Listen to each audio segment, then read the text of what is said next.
Evening, The Boys is a great series. Season 1 was absolutely amazing. It is a cynical, downbeat look at what superheroes would really be like if they existed in a world where the consumer is king and superheroes are the biggest celebrities on the planet with a ticket to do whatever the hell you want with no consequences city. The superheroes we meet work for a company called Vought, and they are mostly corrupt and amoral. And they're corrupt and amoral because the company they work for doesn't value them as people and doesn't value moral authority. All it values and all it sees when it looks at superheroes is dollar signs. The company doesn't even have to show the superheroes doing that much superheroing because they make movies starring the superheroes where they are seen to be heroic and fighting evil. Which means that even if a superhero doesn't actually do much good for the world at large, they still have a media that promotes them as being a force for good, a bulwark against evil, and an all-round great guy. Or girl. Just like today where vacuous smiling nobodies get all the attention because they went on a TV program that sent them to a tropical island to pretend to find love with some random vacuously smiling stranger, it is all fake.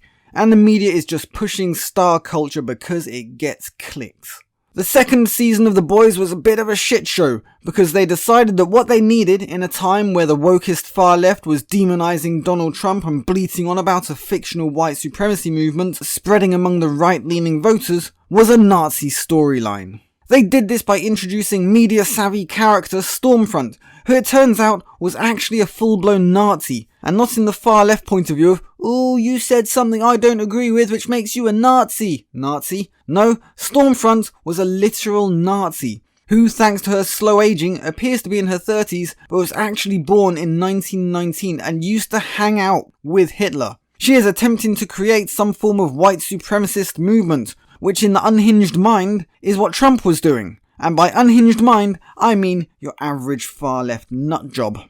Now, obviously comparing Stormfront to Trump was and is psychotic and unbelievably stupid, though par for the course among the nutters that seem to be running the Democrats these days, who have so many witch hunts on the go that it can't be long before they start eating each other, as the bar for white supremacy is lowered to the point where drinking milk means you're a literal Nazi. What a bunch of corrupt fucking they are.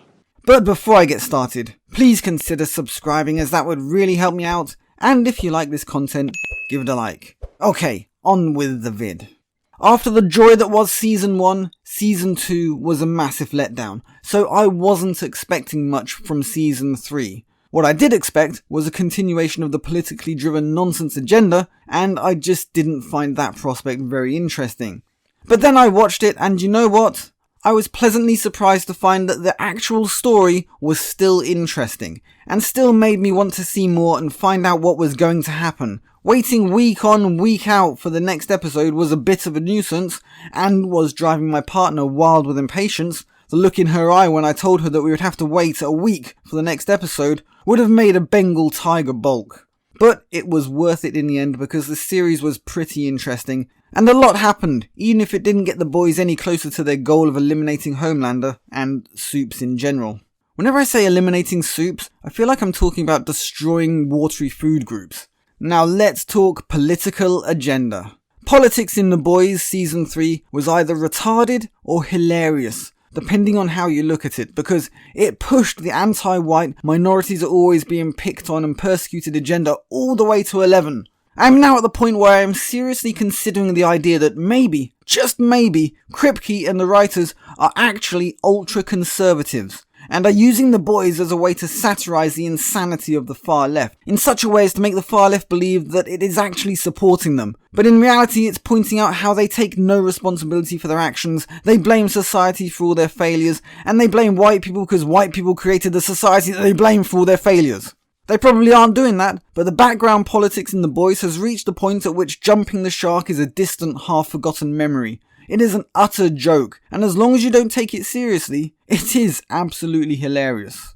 There is a scene where a soup named Blue Hawk, sounds kind of endangered, probably shouldn't make that into a soup. Anyway, stop talking about soups. There is a scene where a soup named Blue Hawk, who is white, seems to have been targeting crimes in areas where black people live, and being too heavy-handed with them. And A-Train, whose brother lives in one of the areas, decides that Blue Hawk should apologise to the community after he curb stomps an innocent black man so hard he cracked the pavement. Blue Hawk agrees to make the apology, and so goes to a local community centre where there are a load of local black residents, and he makes the apology, and it is clear that he doesn't really mean it, and is just saying it because Vought have told him that it will be good for PR. During the apology, he says the classic, "I have lots of black friends, so I'm not racist," and that he doesn't see colour, a phrase which apparently somehow makes you a racist these days. Yeah, I don't get it either. The black people at the community centre start heckling him and screaming at him and yelling that modern divisive phrase, "Black Lives Matter." The soup gets a bit worked up and defensive and replies that all lives matter, and soup lives matter, which is clearly a play on Blue Lives Matter.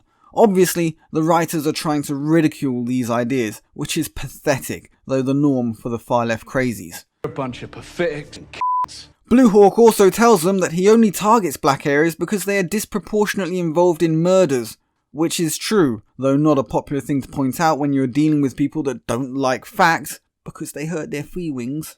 Blue Hawk then loses his temper with the mob and starts throwing black people here and there, because he's the bad guy, and what with him having superpowers, people get pretty hurt, and this is yet another example of minorities being victimized by a white person. Another little bit of crazy political messaging comes when we find out that Grace Mallory was involved in the events leading up to a soup named Soldier Boy disappearing, and this was yet again either an "oh dear god, I can't believe they actually wrote this because it's so goddamn stupid" moment, or it is a "oh my god, I can't believe they wrote this, it's so bloody funny," and such a piss take of what the far left nutjobs really think about white people that I can't breathe, I'm just laughing so hard at this moment. I'm not sure which it is, but it's one of them. The story is that Ronald Reagan was helping rebels in Nicaragua fight off Russian-supported troops, and to fund the war off the books, they were importing cocaine from Nicaragua into America and selling it only to minority neighbourhoods, while making absolutely certain to avoid any areas where any white people might live. That way they could be sure to hurt only black people and minorities. Yay for Ronald Reagan's administration. I know, it is utterly, utterly stupid.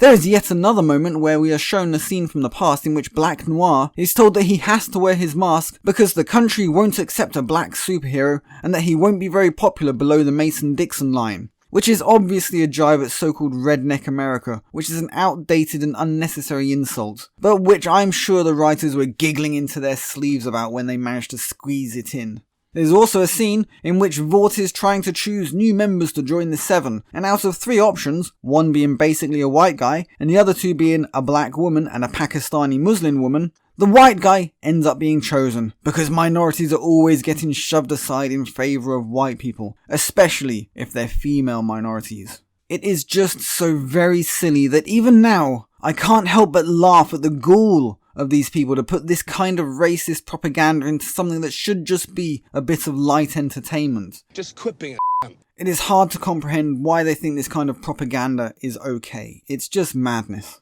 And I could go on and on pointing out these things. It is utterly insane or inane, depending again on your point of view. But everything that can be made into some sort of slight against conservatives or some sort of preaching against white people is used that way.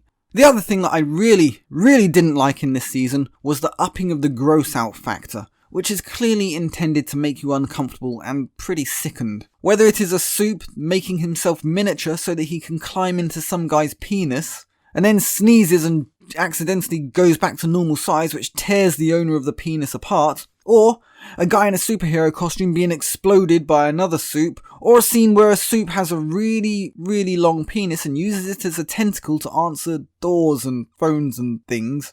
All of this stuff was really starting to put me off, and made me want to skip certain scenes. The only thing that saves The Boys Season 3 is the actual main story of the boys trying to take down Homelander. And this story only works because Anthony Starr is bloody mesmerising to watch.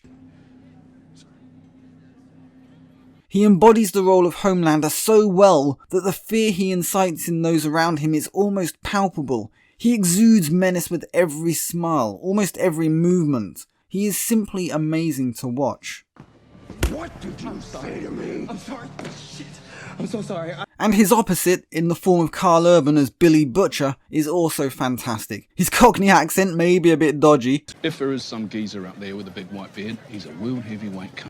but that just adds to the charm of his character, which is larger than life, and while he doesn't reach the heady heights of Anthony Starr, he is certainly a joy to watch.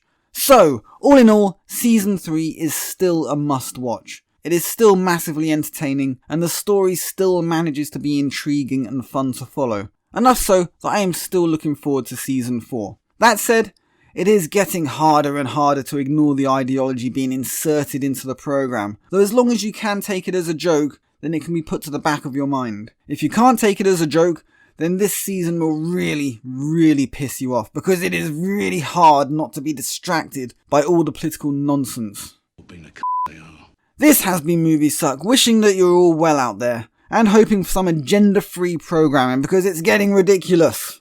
Signing out. Leave a like, share and subscribe, and I will catch you guys on the flip side. We're on the verge of nailing these